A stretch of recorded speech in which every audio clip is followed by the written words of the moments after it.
Good evening, visitors. Welcome to the Australian War Memorial's last post ceremony.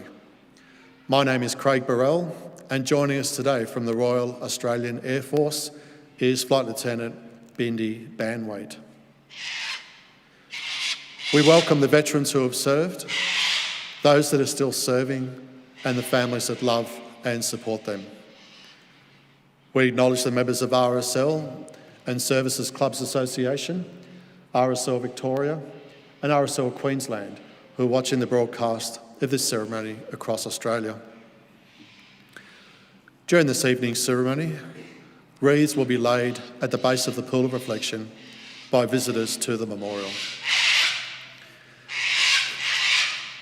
If you are able, please stand and join in singing the national anthem.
The Australian War Memorial was the vision of Charles Bean, Australia's First World War official historian.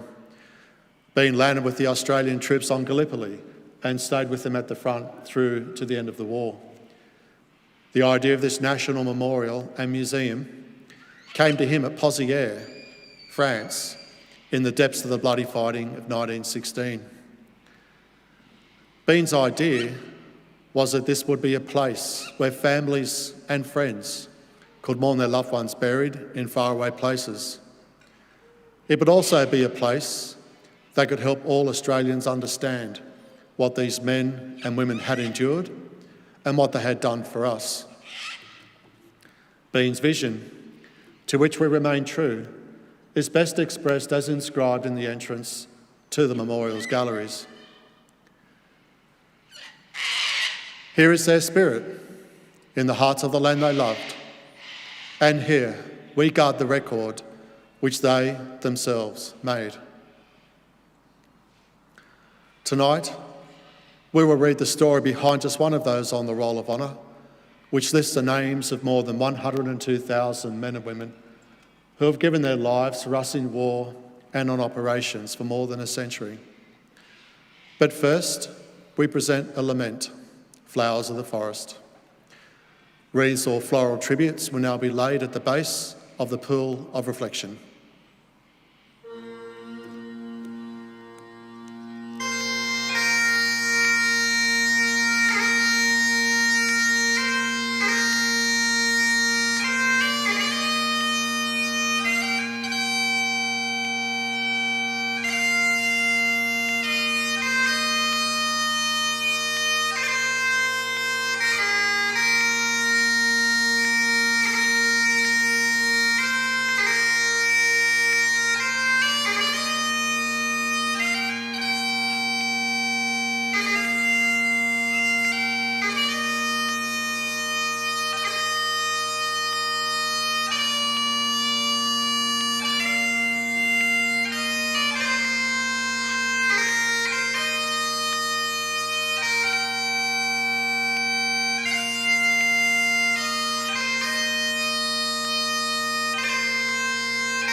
Today, we remember and pay tribute to Captain George Meysey Hammond, MC and Bar, MM. Meysey Hammond was born on the 3rd of July, 1892 at Handsworth in Staffordshire, England, the son of George and Emily Hammond. Meysey grew up in a comfortable home environment and from the age of 13 was privately educated at the National School at Pershaw, Worcestershire. After leaving school, he worked as a secretary for a vicar before becoming an apprentice grocer. Seeking broader horizons, Hammond decided to become a mariner and live a life on the sea. These hopes were dashed when he twice failed the entry examination for the Elder Dempster Line due to color blindness. In a fit of disgust, Hammond took ship to Australia, arriving in Perth in February 1911. He worked as a laborer on a wheat farm near Moora and later as a boundary rider on the upper Gascoyne River and the De Grey regions of Western Australia. The harsh climate took a toll on his pale complexion, and he soon acquired the nickname Tomato. After a failed farming venture, he returned to the sea and traveled to the Netherlands, East Indies, acquiring nautical-themed tattoos on his forearms and a penchant for salty sailor talk.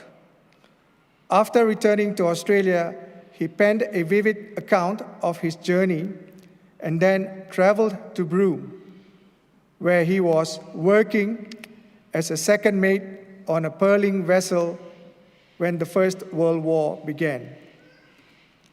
He enlisted for service in the Australian Imperial Force at Broome on the 5th of February 1915. He was sent to Black Boy Hill Camp, where he and his fellow recruits were initially slated to join the 24th Battalion, then being raised in Victoria. In April, the 28th Battalion was raised at Black Boy Hill, and those recruits for the 24th Battalion were transferred directly to the 28th. The 28th Battalion embarked from Fremantle on the 11th of June aboard the transport ship Ascanius and steamed for Egypt. After a period of training, the battalion sailed for Gallipoli, arriving in early September. Now a sergeant, Hammond was involved in several scouting forays into no man's land. From the outset, he showed no fear of danger and was eager to be involved in activities that took him into danger.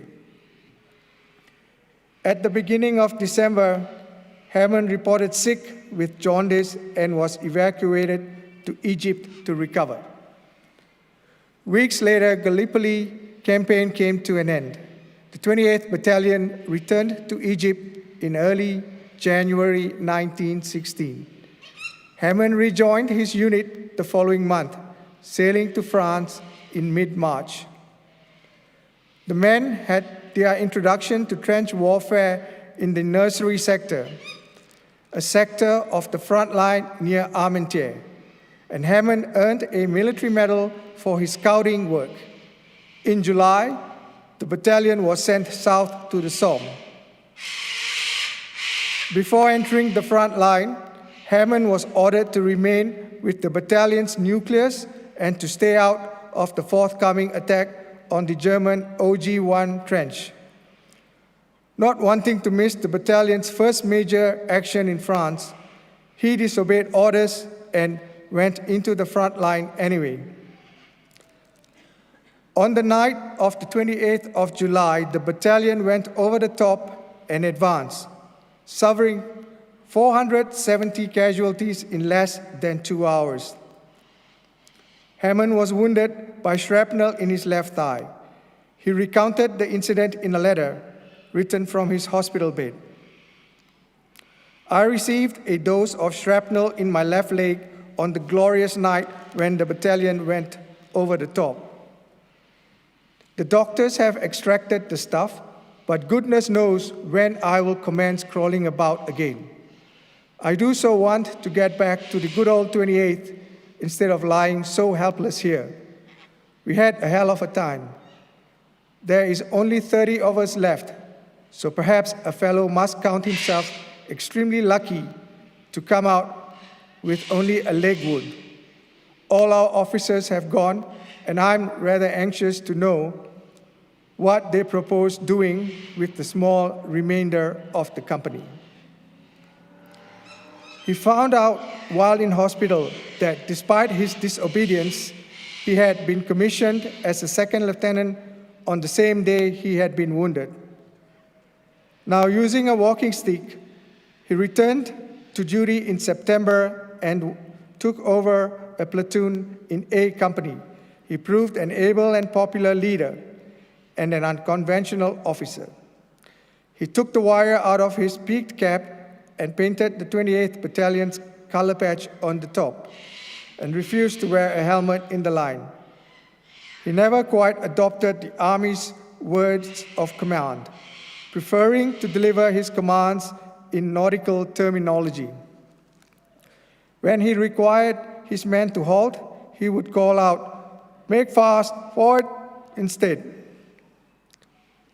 Behind the lines or on leave, Hammond continued to wear his battered and stained uniform as a badge of pride. And as a goad to those behind the lines, he considered cold-footed loafers. On the 5th of November, while waiting in a trench before a major attack on Gert Trench near Flare, Hammond's left elbow was shattered, most likely by shrapnel. Despite the wound, he still wanted to take part in the attack, but was convinced by his company commander to attend the dressing station instead. Hammond's wound was not life-threatening, but he was evacuated to England for further treatment and convalescence. But his left arm did not recover. His elbow would not mend, and his forearm and hand withered. Hammond kept his arm in a sling and wore a glove on his hand to hide the extent of the damage. A medical board recommended that Hammond be returned to Australia and discharged as medically unfit. Not wanting to go home, Hammond lobbied senior officers, including General Sir William Birdwood, to be allowed to return to his battalion. He went as far as to fashion and demonstrate a hook which he attached to his Sam Browne belt that enabled him to use grenades. He also showed that he could fit and adjust his gas mask with one hand. In May 1917, Hammond, now promoted to lieutenant, was given permission to rejoin his beloved battalion.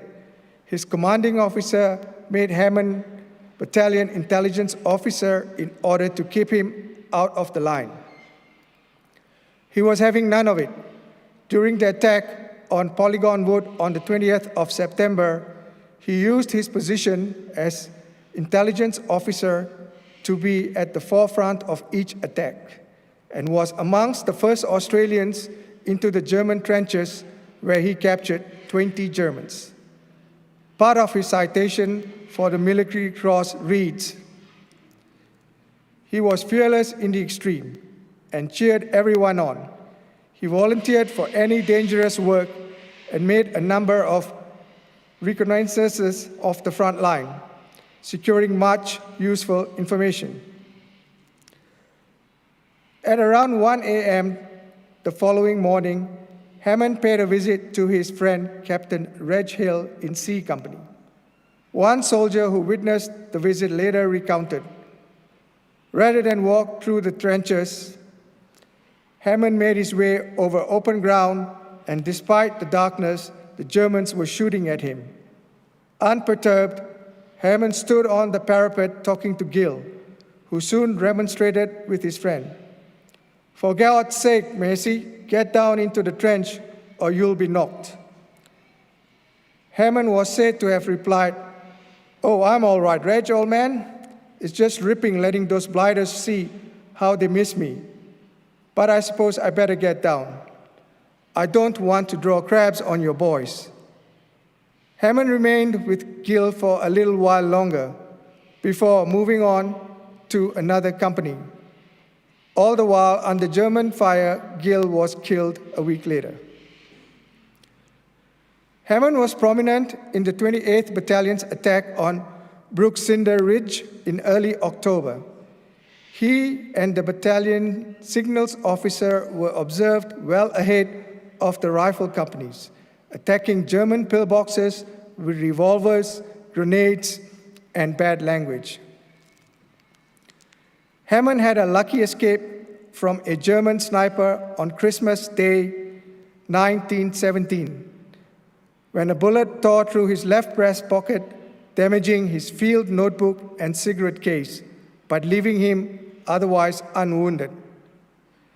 In early 1918, Hammond was selected to take over from Henry Gullett as the Australian War Records Section representative in Palestine. He got as far as London and was chafing with the inactivity there when he received news of the German spring offensive. Determined to rejoin his battalion, Hammond lobbied his superiors until they relented and signed his transfer request. By May, he was back in France, where he found himself posted to the 7th Brigade Training School. Further lobbying finally saw him rejoin the 28th Battalion at the end of the month. Newly promoted to captain, he again took command of A Company. His men were delighted to see him return. On the evening of the 10th of June, the 28th Battalion was involved in the attack on Molenbeek. During the advance, Hammond led his men behind the creeping artillery barrage, armed only with a watch and a walking stick. When it came time to assault the German first line, he was one of the first into the German trenches, where he captured a number of German prisoners. He continued to attack using a captured pistol. The battle was over by 10 p.m. Checking on his company's post the next day, Hammond's luck ran out. While moving between sentry posts, he was shot through the liver by a German sniper. As he was carried away, he said to his commanding officer, "Keep the old flag flying, sir." Hammond was evacuated to a casualty clearing station at Vignacourt. Despite an operation to try and save his life, his wound proved to be mortal. In and out of consciousness for 3 days, shortly before his death, he was heard to say, "What is it, mother dear?" He was laid to rest in the Vignacourt British Cemetery. He was 25 years old. His parents received telegrams from the King and Queen of England and personal letters from General Sir William Birdwood lamenting their loss. Hammond was posthumously awarded a bar to his military cross for his leadership and bravery at Molenbeek. Hammond's name is listed on the Roll of Honor on my right, among almost 62,000 Australians who died while serving in the First World War. His photograph is displayed today beside the pool of reflection. This is but one of the many stories of service and sacrifice told here at the Australian War Memorial. We now remember Captain George Meysey Hammond, MC and Bar, MM, who gave his life for us, for our freedoms, and in the hope of a better world.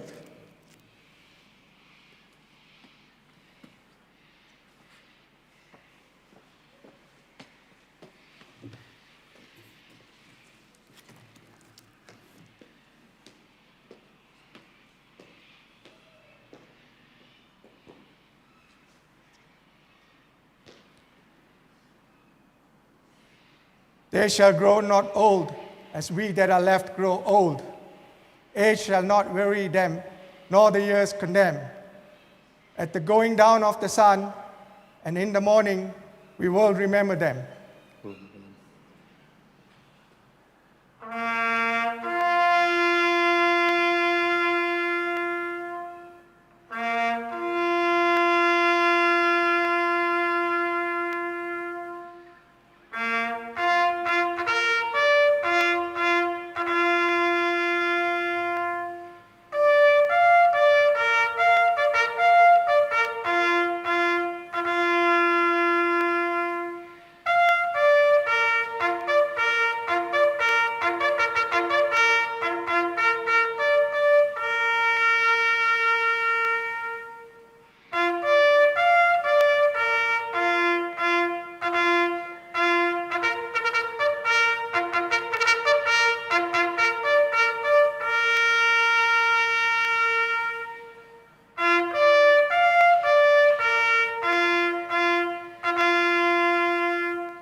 Lest we forget. Lest we forget.